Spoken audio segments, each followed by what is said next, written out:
Hola, sóc la Glòria Vilalta i em dedico a crear espais de salut i serenitat.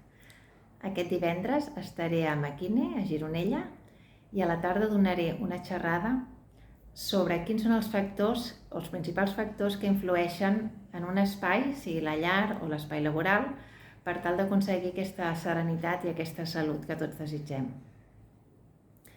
Parlaré tant de factors molt físics, com seria el color, la llum, el camp electromagnètic, com d'altres factors més subtils, com serien les memòries o el Feng Shui, com disposar les coses en un espai o què tenir en compte perquè l'energia flueixi bé. Si veniu, estaré contenta de compartir amb vosaltres.